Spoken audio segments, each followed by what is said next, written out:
Hey guys, welcome back to my channel and today's topic is about permanent exemption and exemption। ये दोनों का difference क्या है, ये दोनों क्या होते हैं, परमानेंट एग्जामिशन लेना चाहिए या नहीं लेना चाहिए, इसके बारे में भी आज मैं बताऊंगा। तो सबसे पहले हमें समझना चाहिए कि एग्जामिशन क्या होता है। एग्जामिशन मतलब ये होता है कि आपने पर्टिकुलर सब्जेक्ट में 60 प्लस लेके आए हो, बट अनफॉर्चुनेटली आप अनसक्सेसफुल हुए हो उस अटेम्प्ट पे, ठीक है।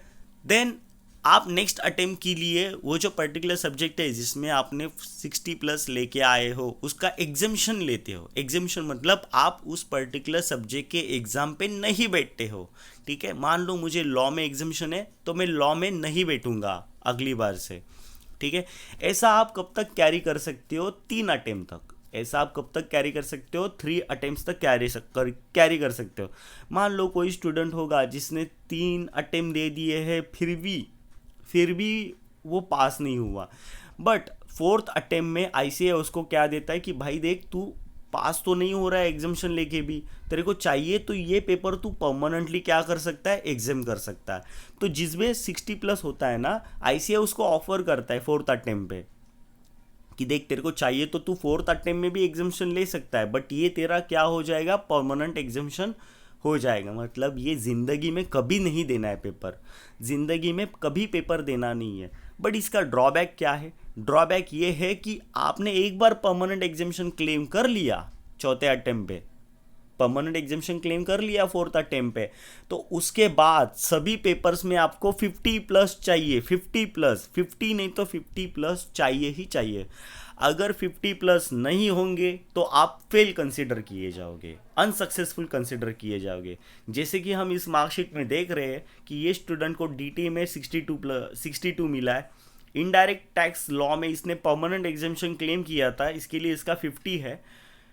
आईबीएस में इसको 40 मिला है। इवन दो ही इसका एग्रीगेट मीटअप हो रहा है, इसका इंडिविजुअल पासिंग भी क्राइटेरिया मैच हो रहा है, फिर भी ये अनसक्सेसफुल है बिकॉज ऑफ इसने परमानेंट एग्जामिशन कैरी फॉरवर्ड किया था। क्या किया था? परमानेंट एग्जामिशन कैरी फॉरवर्ड किया था। आई थिंक सो इसका फोर्थ अटेम्प्ट होगा, ये परमानेंट फोर्थ अटेम्प्ट होगा इनडायरेक्ट टैक्स में एग्जामिशन क्लेम करने का, तो उसको प्रॉब्लम हो गया बहुत ज़्यादा।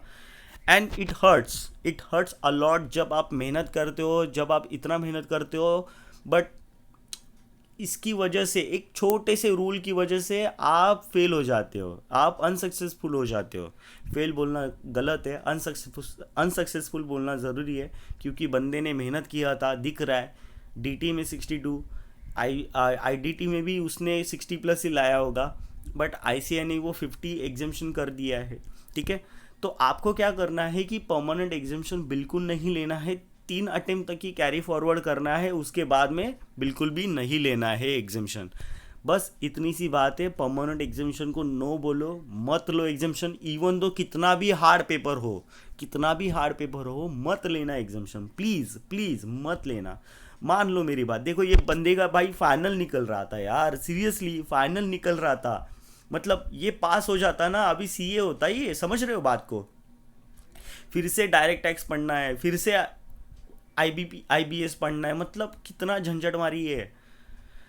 तो प्लीज़ मत लो परमानेंट एग्जामिशन, मत लो प्लीज़। एक सब्जेक्ट तो आपका कम हो जाएगा, बट बाकी के सब्जेक्ट में 50 लाते लाते हैं ना, नानी याद हो जाती है। नानी, मुझे पूछो कैसे लगता है 50 लाना, इज लाइक हेल होता है बहुत बड़ा वाला।